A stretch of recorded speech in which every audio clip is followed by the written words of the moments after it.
Hello everyone, welcome to excellent mentors. I hope आप सभी अच्छे होंगे और अच्छे से पढ़ाई भी कर रहे होंगे।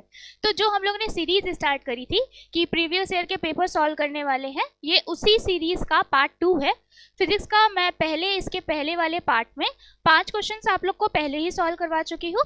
इस सीरीज में हम लोग जो बाकी के बचे 5 क्वेश्चंस थे वो सॉल्व करेंगे। और अगर आपने इसके प्रीवियस वाली वीडियो नहीं देखी है तो इसका डिस्क्रिप्शन बॉक्स में इस वीडियो की लिंक होगी, आप वहां से जाके देख सकते हैं।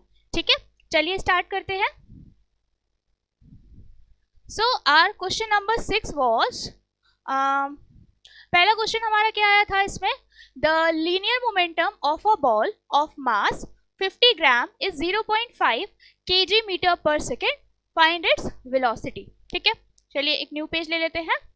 इसमें हमसे क्या बोला हुआ था कि एक बॉल है जिसका मास हमें गिवन था कितना,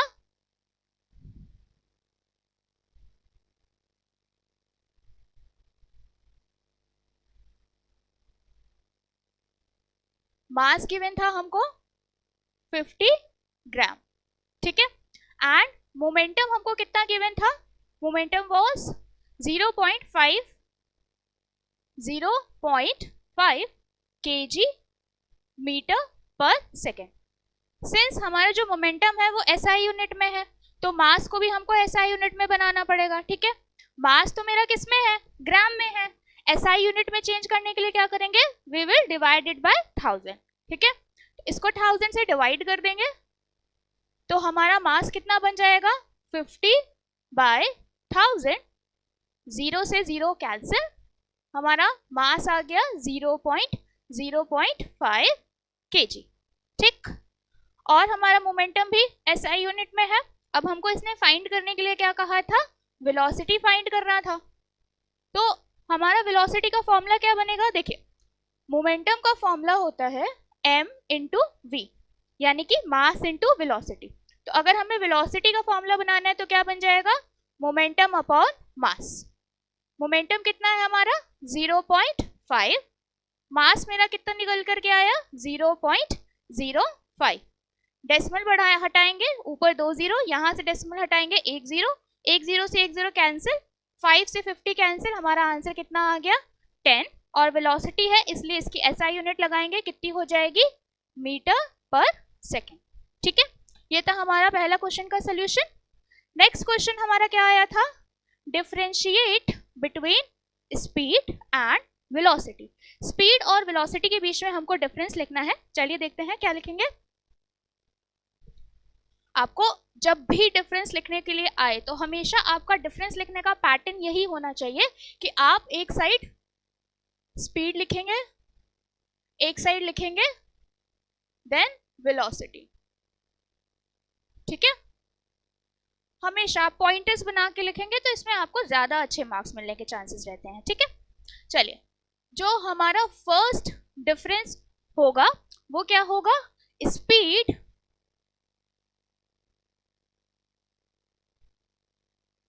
is a ratio of distance with time and velocity क्या होती है, velocity is a ratio of displacement with time।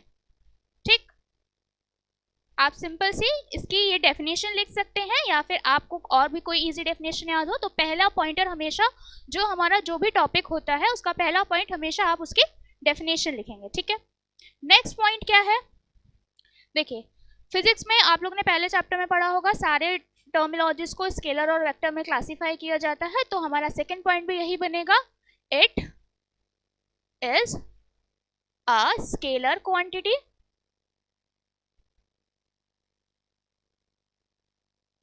and इसका सेकेंड पॉइंट क्या बनेगा, it is a vector quantity। ठीक है, चलिए नेक्स्ट पॉइंट क्या बनाएंगे हम लोग इसका, चाहे तो आप इसका फॉर्मूला भी डाल सकते हैं, नहीं तो इसके अलावा ये लिख सकते हैं कि जो स्पीड होती है it is always positive. Speed हमेशा क्या होती है? पॉजिटिव होती है। बट जो हमारी वेलोसिटी होती है it can be positive as well as negative. ये पॉजिटिव और नेगेटिव दोनों ही हो सकती है। ठीक है, चलिए 3 पॉइंट मोर देन इनफ होता है। आप चाहें तो एक और पॉइंट इसमें ऐड कर सकते हैं, लेकिन ये क्वेश्चन जो पेपर में आया था ये सिर्फ 2 मार्कर था, तो 3 पॉइंट इसके लिए सफिशिएंट होंगे। ठीक है, चलिए आगे बढ़ते हैं। नेक्स्ट क्वेश्चन क्या हमारा आया है, what can you say about the nature of motion of a body if it's displacement time graph is. ये हमारा ग्राफ से रिलेटेड क्वेश्चन था, आपको ग्राफ बनाना नहीं था, सिर्फ नेचर बताना था। क्वेश्चन क्या था कि a straight line parallel to time axis. चलिए मैं इसका ग्राफ बना के आपको दिखाती हूँ। ग्राफ हमारा किस बारे में था, it is displacement versus time. Time ये हो गया हमारा एक्स एक्सिस, ये हो गया वाई एक्सिस, यहाँ पे नीचे जाएगा हमारा यहाँ पे नीचे जाएगा हमारा टाइम, एक्स एक्सिस पे हमेशा टाइम जाता है, और यहाँ पर जाएगा हमारा डिस्प्लेसमेंट। ठीक है, तो पहला क्वेश्चन इसने हमसे ये पूछा था कि अगर डिस्प्लेसमेंट वर्सेस टाइम ग्राफ में जो मेरा ग्राफ है, जो एक लाइन बननी चाहिए और that line is parallel to time axis. Time axis के पैरेलल अगर लाइन बन रही है तो ये हमें क्या रिप्रेजेंट करता है। देखिए अगर डिस्प्लेसमेंट वर्सेस टाइम ग्राफ में आपका ये रिप्रेजेंट कर रहा है कि ग्राफ टाइम एक्सिस के पैरेलल है, तो ये बताती है कि बॉडी इज स्टेशनरी या फिर बॉडी इज एट रेस्ट पे। बॉडी मेरी रेस्ट पे है यानी रुकी हुई है। ग्राफ से देखिए हम लोग समझ सकते हैं, जैसे कि यहाँ से बॉडी ने कुछ सर्टेन डिस्टेंस ट्रैवल करी, उसके बाद देखिए डिस्टेंस नहीं बढ़ रही है, हमारी डिस्प्लेसमेंट नहीं बढ़ रही है, बट टाइम बढ़ रहा है। दैट मीन्स हमारी बॉडी जो है वहीं जा करके रुक गई है। तो ये जो हमारा पहला ग्राफ होता है हमें ये इंफॉर्मेशन देता है कि बॉडी हमारी रेस्ट पर है यानी रुकी हुई है। ठीक, और इसका नेक्स्ट क्वेश्चन क्या था हमारा, a straight line inclined to the time axis with an acute angle. तो इसका ग्राफ कैसे बनेगा, देखिए इसने कहा कि एक स्ट्रेट लाइन बन रही है जो टाइम एक्सिस के साथ एक एक्यूट एंगल बना रही है। तो ये वाला ग्राफ हमें क्या रिप्रेजेंट करता है, देखिए इसमें डिस्प्लेसमेंट भी बढ़ रहा है, टाइम भी बढ़ रहा है, और जब भी हमारा डिस्प्लेसमेंट वर्सेस टाइम ग्राफ हो या कोई भी ग्राफ हो, अगर उसमें स्ट्रेट लाइन नजर आ रही है, स्ट्रेट लाइन नजर आ रही है, तो ये क्या बताता है कि जो हमारा मोशन है वो कैसा होगा, यूनिफॉर्म होगा। ठीक है, तो आप यहाँ पे लिख सकते हैं it represents that the body is moving with uniform velocity। ठीक है, मैंने वेलोसिटी क्यों लिखा है, क्योंकि डिस्प्लेसमेंट वर्सेस टाइम ग्राफ का ये जो लाइन होती है इसको हम लोग क्या बोलते हैं, स्लोप। ये जो स्लोप होता है ये हमें क्या रिप्रेजेंट करता है, वेलोसिटी। ठीक है, सिंस टाइम एक्सिस के साथ जितना जैसे टाइम बढ़ रहा है उतना ही मेरा डिस्प्लेसमेंट भी बढ़ रहा है, तो हमारी वेलोसिटी क्या है, यूनिफॉर्म है। ठीक है, चलिए अगला क्वेश्चन हमारा क्या आया हुआ था इसमें, इन द गिवन फिगर, ये फिगर बेस्ड क्वेश्चन है, यहाँ पर इसका फिगर मेंशन है, the displacement of a body is shown at different times. Displacement versus time graph में आपके बॉडी का डिस्प्लेसमेंट जो है वो डिफरेंट टाइम पे यहाँ पर रिप्रेजेंट करके रखा हुआ है। हमसे पूछा क्या है, calculate the velocity of the body as it moves from time interval 0 to 5 second. 0 to 5 second में हमको इसकी क्या बतानी है, वेलोसिटी बतानी है। जस्ट प्रीवियस क्वेश्चन में मैंने अभी आपको बताया कि जो डिस्प्लेसमेंट टाइम ग्राफ होता है और इसकी ये जो लाइन होती है जिसको हम लोग क्या कहते हैं, स्लोप। ठीक है, तो इस स्लोप को जैसे ही हम लोग निकालेंगे तो मेरा क्या निकल के आता है, वेलोसिटी निकल करके आता है, ठीक है। तो इसने हमसे वही पूछा है कि डिफरेंट डिफरेंट टाइम स्लॉट्स में, जैसे 0 से 5, 5 to 7 and then 7 to 9 second के सारे वाले टाइम स्लॉट्स में इसने हमसे पूछ करके रखा है कि आप वेलोसिटी बताइए। तो देखिए हम लोग स्लोप से कैसे निकालते हैं वेलोसिटी, इसको बताते हैं। मैं देखिए सिंपल सा एक टेक्निक होता है कि कोई भी ग्राफ हो, चाहे आपका डिस्प्लेसमेंट टाइम ग्राफ हो, चाहे आपका वेलोसिटी टाइम ग्राफ हो, किसी भी ग्राफ में अगर आपको ये लाइन निकालनी है यानी कि स्लोप निकालना है, तो उसका आप एक फॉर्मूला याद कर सकते हैं। स्लोप निकालने का फॉर्मूला क्या होता है, it is y2 minus y1 upon x2 minus x1, ठीक है। थोड़ा सा देखने में कॉम्प्लेक्स लग रहा है बट होता बहुत इजी है।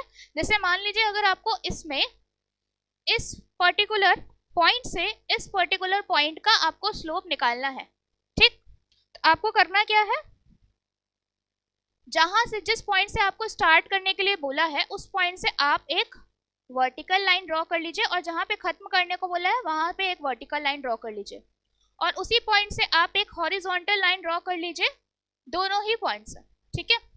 जहां पर ये एक्सिस को कट करेगा, ये वाला हमारा कौन सा एक्सिस होता है x, ये वाला कौन सा एक्सिस होता है हमारा y, ठीक है। तो जो पहला पॉइंट होता है उसके जस्ट सामने वाला हमारा पॉइंट हो जाता है x1, जो एंड पॉइंट होता है उसके सामने वाला पॉइंट हो जाता है x2। इसमें जहां से स्टार्ट किया है ये वाला पॉइंट हो गया y1, जहां पे खत्म किया ये वाला पॉइंट क्या हो गया हमारा y2। तो आप ग्राफ में पढ़ेंगे ये सारी वैल्यूज आपको मिल जाएगी, बस आपको इसको फॉर्मूले में पुट करना है and you will get your answer, ठीक है। तो चलिए ग्राफ में देख लेते हैं क्या दिया था।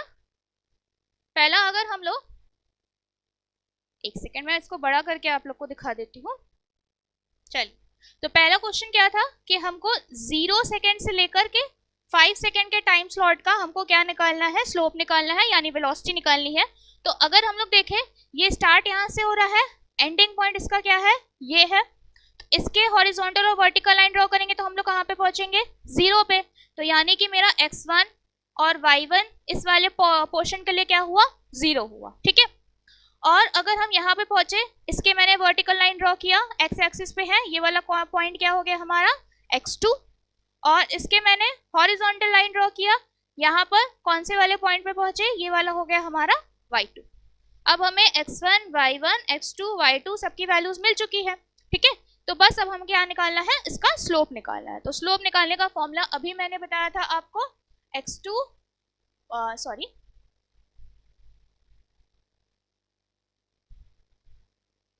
स्लोप निकालने का फॉर्मूला क्या होता है, y2 minus y1 bye x2 minus x1, ठीक है। तो यहाँ से अगर हम लोग देखें हमारे x2 और y1 सबकी वैल्यूज हमें विजिबल है। y2 की वैल्यू मेरी क्या है, 3 है, y1 की वैल्यू क्या है मेरी, 0 है, x2 की वैल्यू क्या है मेरी, 5 है, और x1 की वैल्यू मेरी क्या है, 0 है, ठीक है। तो यहाँ से इसको सॉल्व करेंगे, ये क्या बन गया 3/5, और अगर आप इसको डेसिमल में कन्वर्ट करेंगे तो ये क्या हो जाएगा आपका 0.6। Since it is a velocity तो हमारी SI यूनिट क्या बन जाएगी, मीटर पर सेकेंड, ठीक है। चलिए इसके आगे नेक्स्ट इसका पोर्शन हमसे इसने पूछा था। अब नेक्स्ट इसने हमसे टाइम स्लॉट 5 to 7 सेकेंड वाले टाइम स्लॉट में इसने हमसे पूछा है, ठीक है। तो देखिए यहाँ से ये स्टार्ट होगा और यहाँ पर ये एंड होगा। तो यहाँ से सेम वही प्रोसेस, आपको वर्टिकल लाइंस ड्रॉ करनी है और हॉरिजॉन्टल लाइंस ड्रॉ करनी है। तो अगर हमने वर्टिकल लाइन ड्रॉ करी, पहला पॉइंट हमारा ये क्या हो गया x1, सेकेंड पॉइंट ये हो गया x2, जहां पर इसने एंड किया इधर वाला, ये दोनों ही पॉइंट ये हमारे y1 और y2 हमारे सेम पॉइंट रहेंगे इसमें, ठीक। तो वही सेम फॉर्मूला लगाते हैं, y2 minus y1 that means 3 minus 3 upon x2 minus x1 यानी कि 7 माइनस 5। तो 3 माइनस 3 हमारा क्या हो गया 0, और नीचे क्या आ गया 2। आप इसको डिवाइड करेंगे आपका आंसर क्या आ जाएगा 0 मीटर पर सेकेंड, ठीक है। इसका मतलब ये है यहाँ पे गाड़ी की कोई स्पीड नहीं है, यानी आपकी बॉडी रेस्ट पर है, जो हम लोग ने प्रीवियस क्वेश्चन में देखा था, ठीक है। प्रूफ भी हो गया इससे। चलिए इसके बाद इसने हमसे नेक्स्ट टाइम स्लॉट, कौन सा टाइम स्लॉट का पूछा है इसने हमसे पूछा है 7 से लेकर के 9 सेकेंड का। तो देखिए यहाँ से ये स्टार्ट हो रहा है और यहाँ पर ये खत्म हो रहा है। इसी के सामने हमने एक दोनों वर्टिकल लाइंस ड्रॉ करी, फिर हॉरिजॉन्टल लाइन ड्रॉ करी। फर्स्ट पॉइंट है ये क्या हो गया हमारा x1, ये वाला पॉइंट हो गया x2, यहाँ से इसके सामने वाला ये हो गया y1 और ये वाला पॉइंट क्या हो गया हमारा y2। ठीक है, तो वही सेम प्रोसेस आपको फिर से वही अपनाना है, y2 minus y1 bye x2 minus x1। तो y2 की वैल्यू हमारी यहाँ पर क्या आ रही है 7, y1 की वैल्यू 3, x2 की वैल्यू क्या है 9 है और x1 की वैल्यू क्या है हमारी 7 है। तो 7 minus 3 you will get 4, 9 minus 7 2, आपका आंसर क्या आ जाएगा 2 मीटर पर सेकेंड। ठीक है, तो ये तीनों क्वेश्चन हमारे जो ग्राफ बेस रिलेटेड थे वो तीनों क्वेश्चन हमारे हो गए हैं। इसके बाद इस पेपर में इसका 2 क्वेश्चन आया था। ठीक है, सिर्फ स्लोप नहीं निकालना था। इसके बाद इसने हमसे पूछा हुआ था क्या, calculate the average velocity during the time interval 5 second to 9 second, यानी कि जो पूरी की पूरी होल जर्नी है, जहां से नहीं होल जर्नी नहीं है, 5 सेकेंड से लेकर के 9 सेकेंड तक का। ठीक है, चलिए यहाँ से देख ले रहे हैं, काफी गंदा हो गया है।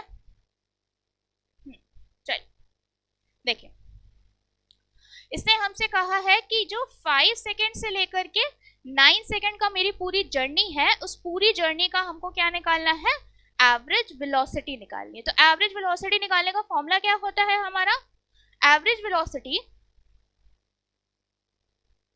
चलिए देखिए, average velocity is equals to total displacement over total time.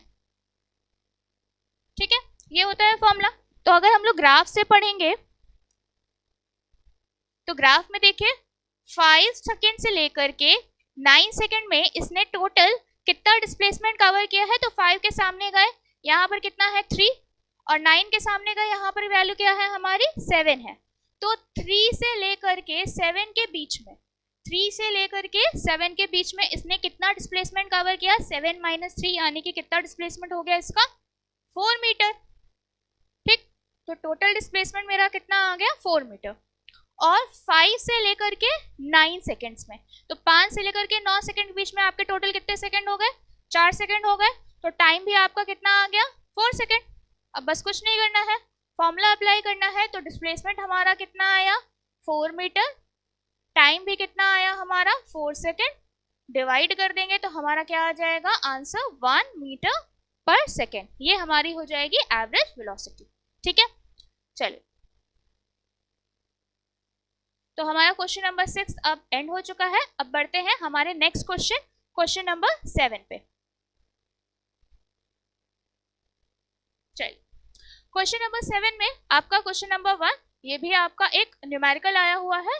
पूछा है आपसे force of gravity and weight of a block of mass 10.5 kg and take g is equals to 10 metre पर सेकेंड स्क्वायर। देखिए इसको कैसे सॉल्व करना रहेगा।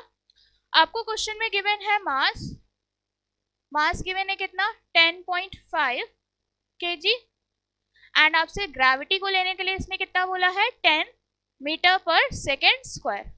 And then आपसे क्वेश्चन नंबर 1 क्या पूछा है, फोर्स पूछा है। तो फोर्स का formula we all know mg। ठीक है, मास कितना है 10.5 एंड ग्रेविटी कितनी है आपकी 10 है। ठीक है, तो 10.5 इंटू 10 करेंगे, आपका आंसर हो जाएगा 105 and since it is a force then हमारी यूनिट क्या हो जाएगी यहाँ पर न्यूटन हो जाएगी। सेकेंड क्वेश्चन हमारा इसका क्या हुआ था, आपको निकालना है वेट। तो वेट निकालने का फॉर्मूला भी क्या होता है हमारा mg ही होता है। ठीक है, वेट क्या होता है, वेट भी एक तरीके का फोर्स ही होता है जो हम लोग अर्थ के सरफेस पे अप्लाई करते हैं। ठीक है, सो मास हमारा सेम वही प्रोसेस होगा। मास हमारा कितना है 10.5 एंड जी हमारा कितना दिया हुआ है क्वेश्चन में 10, सो हमारा आंसर कितना हो जाएगा 105 न्यूटन। ठीक है, दोनों आंसर इसमें सेम आएगा। चलिए नेक्स्ट क्वेश्चन क्या पूछा था, state Newton second law of motion, right it's mathematical form. तो न्यूटन का सेकेंड लॉ हमको लिखना है। न्यूटन का सेकेंड लॉ हमारा क्या होता है, देखिए स्टेटमेंट आपको ऐसे बनाना है, स्टेटमेंट ऐसे हेडिंग डालेंगे, उसके बाद आपको लिखना रहेगा Newton's second law of motion state that force is directly proportional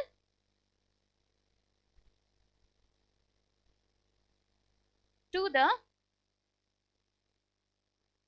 rate of change of momentum।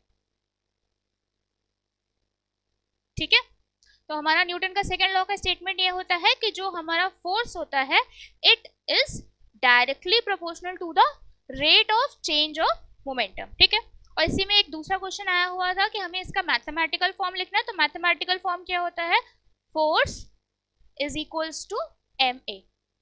ठीक है, अच्छा जब भी अगर आप लोग क्वेश्चन में ऐसे फॉर्मूला आप लोग बताते हैं तो फॉर्मूला बताने के बाद चाहे उसमें मेंशन हो चाहे ना हो, आप लोगों को क्या करना है, आप ऐसे हेडिंग बनाना है, वेयर ऐसे हेडिंग बनाएंगे, उसके बाद आपने फॉर्मूले में जितने भी टर्म यूज किए हुए हैं उन सारे टर्म्स का मतलब लिख दीजिए। ठीक है, ये चाहे आपको मेंशन हो चाहे ना हो, आपको जब भी कोई फिजिक्स में आप फॉर्मूला बताते हैं पेपर में तो उसमें आपको क्या करना होता है, जब भी आप ऐसे कोई फॉर्मूला बनाएं तो उसमें क्या करना होता है, हर एक टर्म का आपको मतलब लिख देना है। ठीक है, जैसे इसमें पहला टर्म क्या है हमारा, फोर्स है, तो आप लिखेंगे where F is equals to force. Then next आपका क्या है, M, M is equals to mass, and A क्या है आपका, ए इज एक्सेलरेशन। ठीक है, आपको वहां पे सारे टर्म्स का मतलब बताना होता है। ठीक, चलिए नेक्स्ट क्या क्वेश्चन हमसे पूछा है, how are small G and capital G, G और जी में क्या रिलेशन होता है, और फिर इसके बाद हमें कैपिटल जी की न्यूमेरिकल वैल्यू लिखनी है। ठीक, चलिए स्मॉल जी और कैपिटल जी में क्या रिलेशन होता है, चलिए तो small G is equals to capital G M by R square.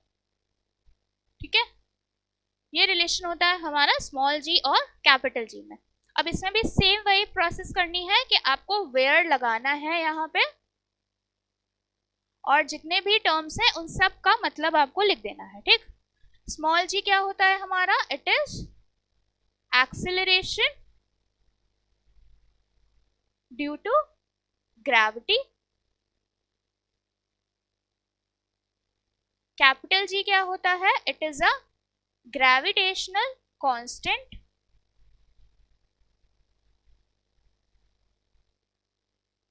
and capital is M is mass of the earth and capital R is radius of earth। ठीक है, चलिए इसके बाद इसने इस क्वेश्चन में हमसे एक और क्वेश्चन पूछा था कि कैपिटल जी की न्यूमेरिकल वैल्यू बतानी है। ठीक है, तो कैपिटल जी की न्यूमेरिकल वैल्यू क्या होती है, इट इज 6.67 इंटू 10 की पावर -11 न्यूटन मीटर स्क्वायर पर किलोग्राम स्क्वायर। ये पूरी होती है हमारी कैपिटल जी की वैल्यू। ठीक, चलिए आगे बढ़ते हैं, अगला क्वेश्चन हमारा,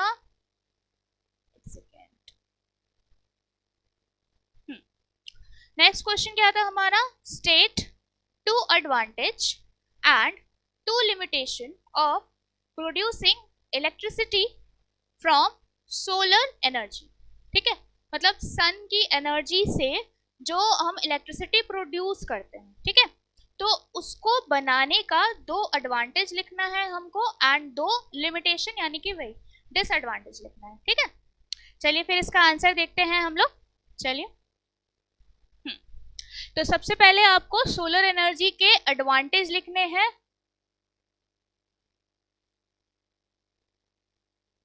advantage number 1, that they do not require maintenance. जैसे आप लोग सोलर एनर्जी से इलेक्ट्रिसिटी जब बनाई जाती है, ये सब काम सोलर पैनल से किया जाता है, तो उनको ज्यादा मेंटेनेंस की जरूरत नहीं होती है, ठीक है।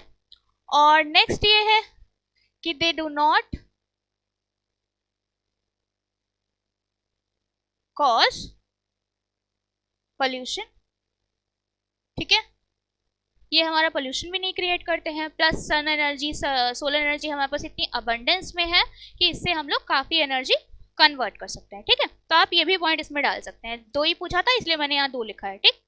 नेक्स्ट हमसे क्या पूछा था, इसके 2 लिमिटेशन या डिसएडवांटेज कह सकते हैं हम लोग। इसके डिसएडवांटेज क्या है? डिसएडवांटेज नंबर 1 ये है कि they require a lot of space.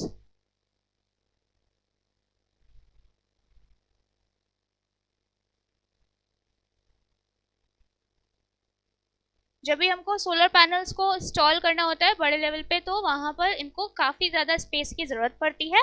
और दूसरा इसका जो डिसएडवांटेज हमारा आता है कि इनको जब हम लोग इंस्टॉल करते हैं, जब पहली बार इनकी इंस्टॉलेशन की जाती है, तो their initial installation cost is very high. मतलब जब शुरुआत में हमको एक बार इनको इंस्टॉल करना होता है, तो उसकी जो कॉस्ट होती है वो काफी हाई होती है, ठीक। सो हमारी पॉकेट पे असर करेगा ये। चलिए, क्वेश्चन नंबर 7 भी यहाँ फिनिश होता है। अब बढ़ते हैं हमारे क्वेश्चन नंबर 8 की तरफ। क्वेश्चन नंबर 8 में हमारा क्या आया हुआ था, name the SI unit of heat. Heat की एसआई यूनिट क्या होती है? इट इज जूल, ठीक है। How is it related to the unit calorie? पहले इसकी हीट की पहले कैलोरी ही ली जाती थी, लेकिन वो पुरानी यूनिट हो गई है। आजकल हीट की जो ऐसा यूनिट कंसिडर करी जाती है, दैट इज जूल, ठीक। अब इसका जूल से कैलोरी में क्या रिलेशन होता है, इसने हमसे ये पूछा था। तो एक जूल में 4.18 कैलोरीज होते हैं, ठीक है। बस ये था। इसके बाद हमसे पूछा है, give 2 examples of renewable and non renewable source of energy, ठीक है। तो रिन्यूएबल सोर्स ऑफ एनर्जी के 2 एग्जांपल बहुत इजी है। पहला, सोलर एनर्जी बार बार रिन्यू हो सकती है, ठीक है। नेक्स्ट हमारी विंड एनर्जी ले लीजिए, विंड एनर्जी भी रिन्यूएबल है। अच्छा, रिन्यूएबल नॉन रिन्यूएबल क्या होती है? जो बार बार आपकी रिन्यू की जा सकती है, मतलब कि आपने एक बार उसका यूज कर लिया, फिर से वो वापस उसका फिलिंग अप हो जाएगा, ठीक है। नॉन रिन्यूएबल क्या होती है कि आपने यूज कर लिया, बट उसके बाद दोबारा वो आपके रिप्लेनिश नहीं हो पाएगी। जैसे एग्जांपल आपके कोल हो गए, आपने एक बार कोयला जला लिया, फिर दोबारा उसका इस्तेमाल नहीं कर सकते। नेक्स्ट, पेट्रोल है, नेचुरल गैस है, ये सारे आप एक बार इस्तेमाल कर लें, उसके बाद ये वापस रिप्लेनिश यानी रीजनरेट नहीं होते हैं, ठीक। और होते भी हैं तो इनको बनने में काफी मिलियंस ऑफ ईयर्स लगते हैं, है ना। चलिए, third question, again a numerical. An object is placed at a distance of 48 centimetre in front of a concave mirror. चलिए लिख लेते हैं इसको, कि एक ऑब्जेक्ट है जो कि 48 सेंटीमीटर के डिस्टेंस पे रखा हुआ है, ठीक है। तो जो भी हमारा मिरर से रिलेटेड जो भी न्यूमेरिकल्स होते हैं, उसमें हमारा क्या रहता है, फॉर्मूला पहले बता देती हूँ आपको। फॉर्मूला आपका होता है 1/f is equals to 1/v plus 1/u। ये होता है हमारा मिरर फॉर्मूला, जिसमें f क्या होता है आपका फोकल लेंथ, v क्या होता है इमेज डिस्टेंस, एंड u क्या होता है आपका ऑब्जेक्ट डिस्टेंस, ठीक है। तो इसमें जब भी हम लोग यू यूज करते हैं तो यू का साइन हमेशा क्या होता है आपका नेगेटिव होता है, ठीक है। इसके बाद देख लेते हैं क्या दिया है क्वेश्चन में। Focal length 24 centimetre, focal length given है कितनी हमारी 24 सेंटीमीटर। क्योंकि ये मिरर कौन सा है कॉनकेव, तो कॉनकेव मिरर में एफ का साइन क्या होता है हमारा नेगेटिव। कॉनकेव में आपका एफ का साइन नेगेटिव होता है, कॉन्वेक्स में ये साइन क्या हो जाता है आपका पॉजिटिव होता है, ठीक। आपसे इसने पूछा गया है, क्वेश्चन देख लेते हैं। क्वेश्चन में इसने पूछा है फाइंड द पोजीशन। जब भी आपसे पोजीशन पूछेगा इमेज की तो आपको क्या निकालना होता है v निकालना होता है। और नेक्स्ट क्वेश्चन इसने हमसे क्या पूछा है नेचर ऑफ द इमेज। ये कैसे पता चलेगा, जो हमारा v वाला आंसर आएगा उसका साइन देख करके हम लोग बता देंगे, ठीक है। चलिए देखते हैं, v हमको फाइंड करना है तो फॉर्मूले के according 1/f is equals to 1/v plus 1/u में सारी वैल्यूज पुट करेंगे तो f की वैल्यू हमारी क्या है -24, v की वैल्यू नहीं मालूम, प्लस u की वैल्यू क्या गिवन है हमारी -48, तो ये माइनस प्लस हमारा क्या हो जाएगा माइनस हो जाएगा, माइनस प्लस माइनस। अब ये माइनस को हम लोग उधर शिफ्ट करेंगे तो जब भी इक्वल के उधर जाता है तो माइनस से ये क्या हो जाएगा हमारा प्लस हो जाएगा, ये बन गया 1/v। अब हमको क्या करना है 24 और 48 का एलसीएम लेना है, ठीक। तो 24 और 48 का एलसीएम हमारा क्या आ जाएगा 48। देखिए मैंने इतनी जल्दी इसका एलसीएम कैसे लिया, रटा नहीं है, इसको एलसीएम लेने का भी एक आपको टेक्निक बताती हूँ। देखिए क्या करना होता है, जब भी आपको किसी ये दो नंबर्स के लिए लगेगा, आपको किसी दो नंबर का अगर एलसीएम लेना है, जैसे मुझे इसमें यहाँ पर किसका लेना था 24 और 48, इन दोनों का एलसीएम लेना था। आपको सिंपली क्या करना है इनका क्या निकाल देना है रेशियो निकाल देना है, ठीक है। जैसे आप 24 की टेबल से कट करेंगे, ये जाएगा 1 टाइम्स में और ये चला जाएगा आपका 2 टाइम्स में। रेशियो मतलब इसको सिंपलेस्ट फॉर्म में आप कट कर लीजिए, ठीक। फिर जो इसका आंसर आता है या तो आप इसको इससे मल्टीप्लाई करके देख सकते हैं या तो इस वाले को इससे ऐसे क्रॉस में मल्टीप्लाई करना है, ठीक है। अगर आपने क्रॉस में मल्टीप्लाई किया, अगर 1 से 48 को मल्टीप्लाई करेंगे तो भी आपका 48 आएगा एलसीएम, 2 से 24 को मल्टीप्लाई करेंगे तो भी आपका एलसीएम क्या आ जाएगा 48। तो इस टेक्निक से मैंने इसको यहाँ पे तुरंत इसका आंसर क्या लिख दिया था 48, ठीक। चलिए अब आगे करते हैं, 24 से 48 को डिवाइड करेंगे आंसर आएगा -2, 48 1 सा 48, इसको सॉल्व किया -2 + 1 मेरा कितना आ गया -1/48 is equals to 1/v। Cross multiply करेंगे तो हमारा v का आंसर क्या आ जाएगा -48, और सारी चीजें सेंटीमीटर में है तो इसकी यूनिट भी क्या बन जाएगी हमारी सेंटीमीटर, ठीक है। ये हमारा पहले क्वेश्चन का आंसर आ गया है what is the position of the image. तो v की वैल्यू हमारी क्या आई है -48 सेंटीमीटर। तो आप पोजीशन में क्या लिखेंगे that image is formed at a distance of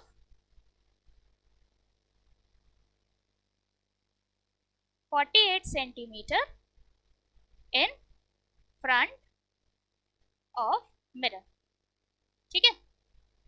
देखिए इन फ्रंट ऑफ क्यों लिखा, क्योंकि मेरा साइन नेगेटिव आया है। अगर मेरा साइन पॉजिटिव आया होता तो उस केस में हम लोग क्या लिखते behind the mirror.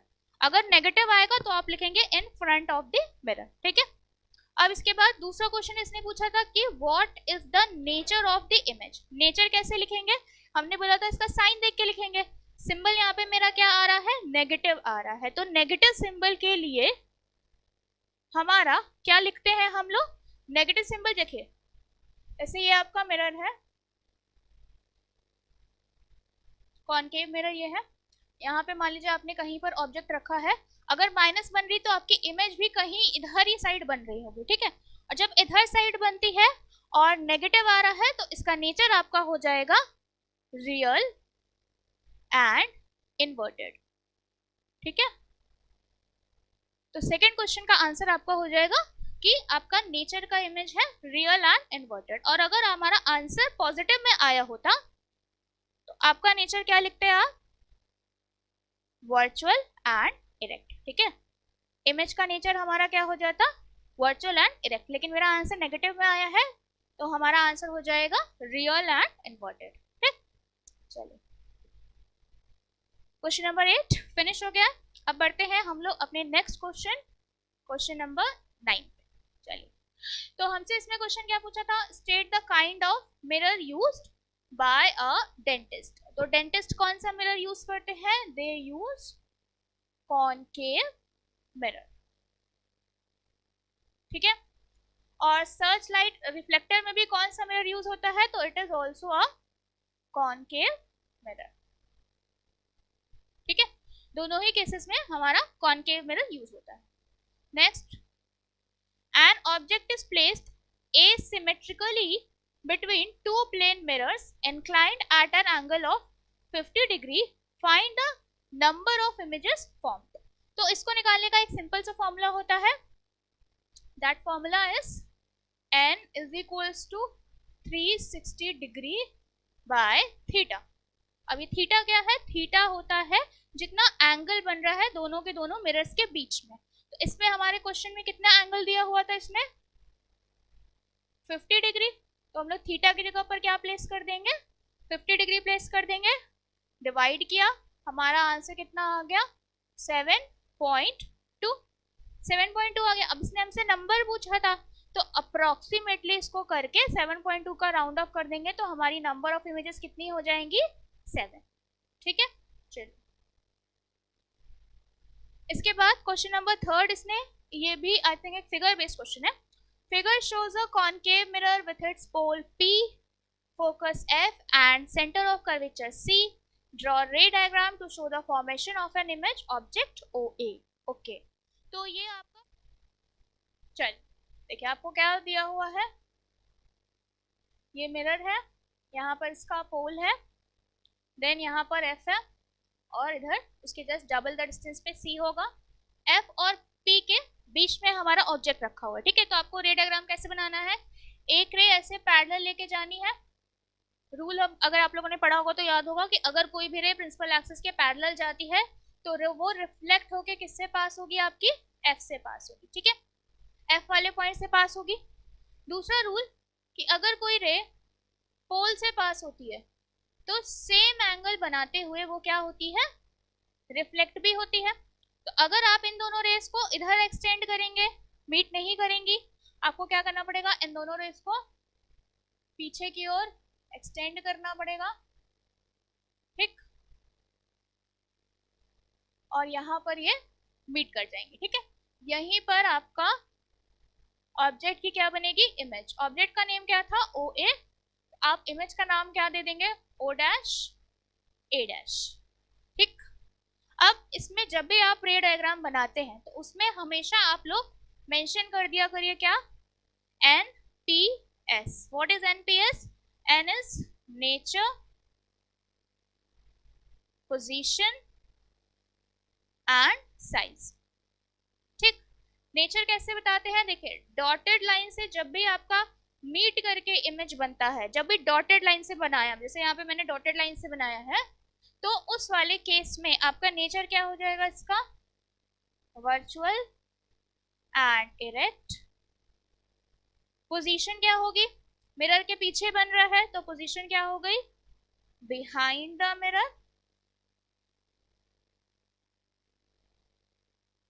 And size क्या हो गई, देखिए ऑब्जेक्ट इतना छोटा है, उसके कंपैरिजन में इमेज बड़ी बनी है, तो साइज हम क्या लिख देंगे, इन लार्ज, ठीक।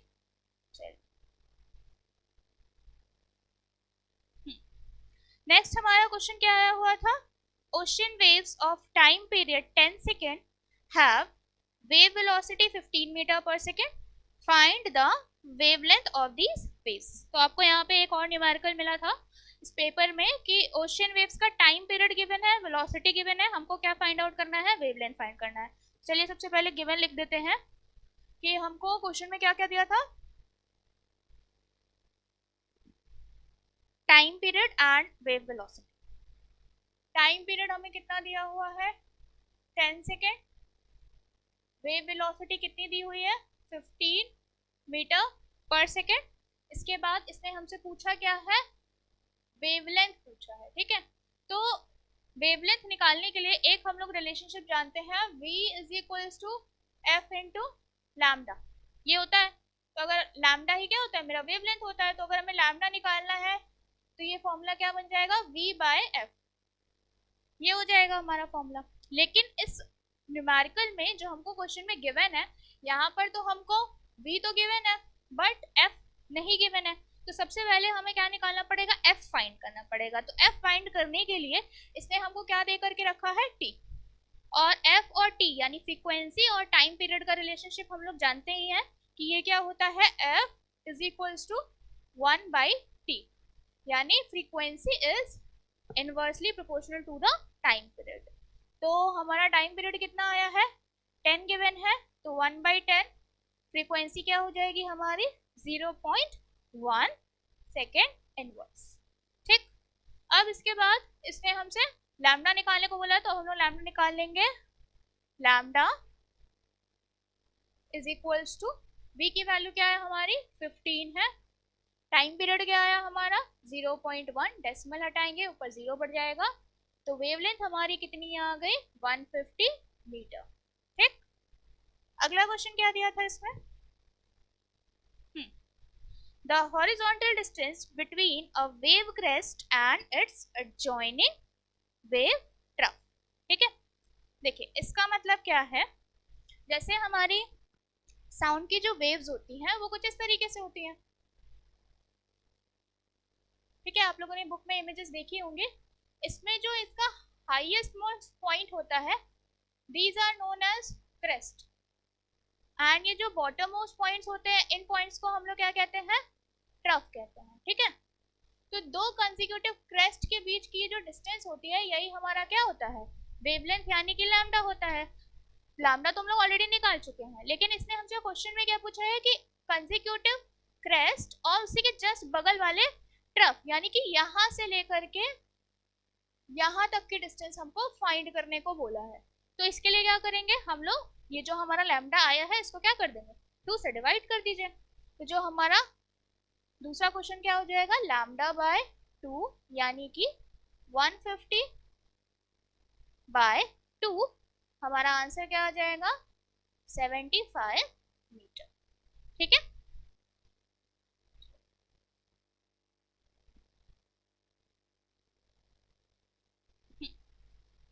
विद दिस हमारा क्वेश्चन नंबर 9 भी खत्म होता है। अब बढ़ते हैं हमारे इस पेपर के लास्ट क्वेश्चन, क्वेश्चन नंबर 10 की तरफ।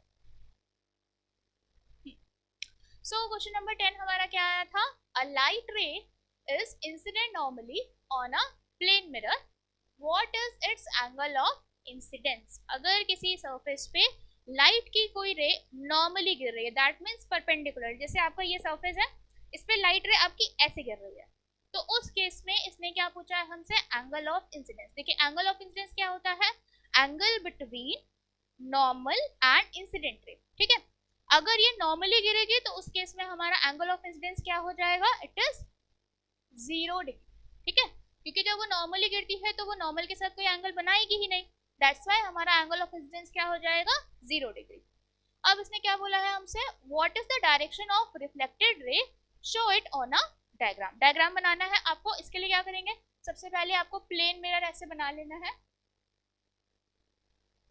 ठीक, इसके बाद आपको एक रे को ऐसे इस पर बिल्कुल सीधा ऐसे ड्रॉ करना है, परपेंडिकुलरली ड्रॉ करना है, ये हो गई आपकी इंसिडेंट रे। और जब ऐसे परपेंडिकुलरली गिरती है ना रे, तो इसी डायरेक्शन में ऐसे वापस लौटती है, ऐसे ही वापस लौटेगी, यही आपका सेम पाथ हो जाएगा क्या, रिफ्लेक्टेड रे का। ठीक है, यही आपकी हो जाएगी इंसिडेंट रे और यही आपकी क्या हो जाएगी रिफ्लेक्टेड रे, ये हो जाएगा उसका पाथ।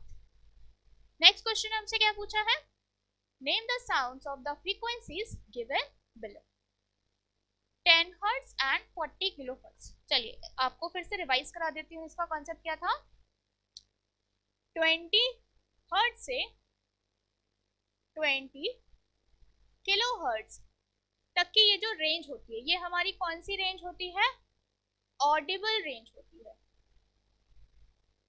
यानी इस रेंज की फ्रीक्वेंसी की जो साउंड होती है वो हम लोग क्या सुन सकते हैं।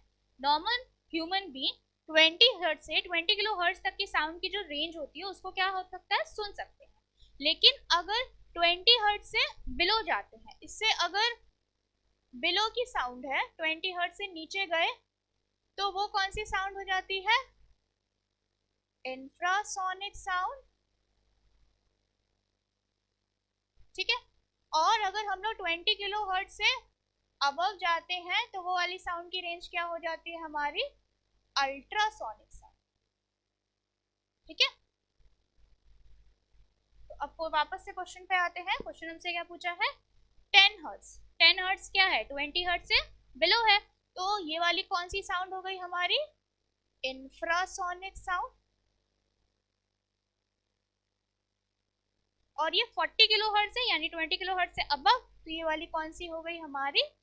अल्ट्रासोनिक साउंड, ठीक। Next, state two properties of ultrasound that make it useful to us. Ultrasonic sound की हमें ऐसी दो प्रॉपर्टीज बतानी है जो इसे हमारे लिए यूजफुल बनाती है। तो ये दो प्रॉपर्टी मैंने यहाँ मेंशन करी हुई है। पहली प्रॉपर्टी क्या है? हाई एनर्जी, की अल्ट्रासोनिक साउंड में काफी ज्यादा एनर्जी होती है। सेकेंड, हाई डायरेक्टिविटी, ठीक है। चलिए नेक्स्ट क्वेश्चन हमसे क्या पूछा है? How does the following factors affect if at all the speed of sound in air. Speed of sound होती जो है हमारी, उसको जब वो एयर में ट्रैवल कर रही होती है तो उसको कौन कौन से फैक्टर्स अफेक्ट करते हैं या कौन से फैक्टर्स अफेक्ट नहीं करते हैं, उसी के बेस पर हमारा ये क्वेश्चन था, ठीक है। सो हमारा फर्स्ट फैक्टर इसने क्या दिया हुआ था? फ्रीक्वेंसी ऑफ साउंड, ठीक। तो फ्रीक्वेंसी ऑफ साउंड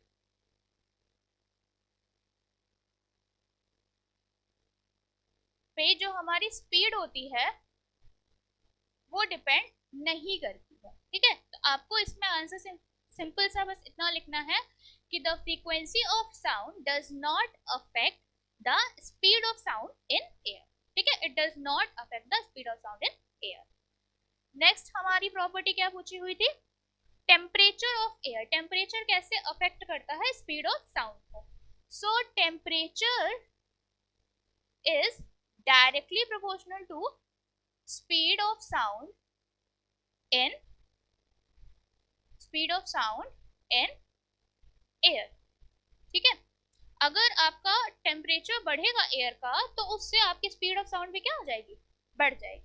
इसका एक बेसिक आपको आइडिया दे देती हूँ। जैसे अगर मान लीजिए एयर का टेम्परेचर 1 डिग्री सेल्सियस से राइज होता है, ठीक है। एग्जाम्पल जैसे टेम्परेचर अभी आपका 24 डिग्री सेल्सियस है, तो 24 से कहाँ चला गया? 25। 1 डिग्री सेल्सियस का राइज हुआ तो आपकी स्पीड ऑफ साउंड में कितने का राइज होगा? 0.61 मीटर पर सेकेंड। इतना स्पीड आपकी बढ़ जाएगी साउंड की, ठीक। तो आपको सिंपल सा बस इसमें इतना लिखना था, the speed of sound is in air is directly proportional to the temperature of air, ठीक। नेक्स्ट क्या पॉइंट था हमारा? प्रेशर। तो जैसे फ्रीक्वेंसी हमारी अफेक्ट नहीं करती है साउंड की स्पीड को, वैसे ही प्रेशर भी जो होता है एयर का वो साउंड की स्पीड को इफेक्ट नहीं करता, ठीक है। स्पीड ऑफ साउंड को आपका प्रेशर भी अफेक्ट नहीं करता है, ठीक। लास्ट हमारा इसमें क्या क्वेश्चन पूछा था? Moisture in air. सो जो मॉइस्चर यानी कि ह्यूमिडिटी जो है, ह्यूमिडिटी भी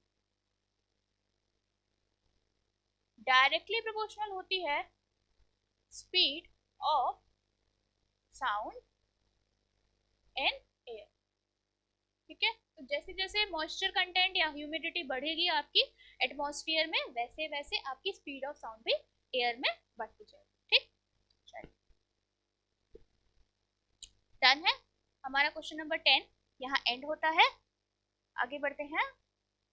चलिए विद दिस आपका सारे क्वेश्चन यहाँ पे हमारे फिनिश हो चुके हैं। इस पेपर के टोटल 10 क्वेश्चंस थे। 5 क्वेश्चन हमने पहले वाले वीडियो में किया था और 5 क्वेश्चन मैंने आज आपको सॉल्व करा दिए हैं, तो ये पेपर हमारा फुली फिनिश होता है। आई होप आपको मेरा एक्सप्लेनेशन समझ में आया होगा and thank you for watching.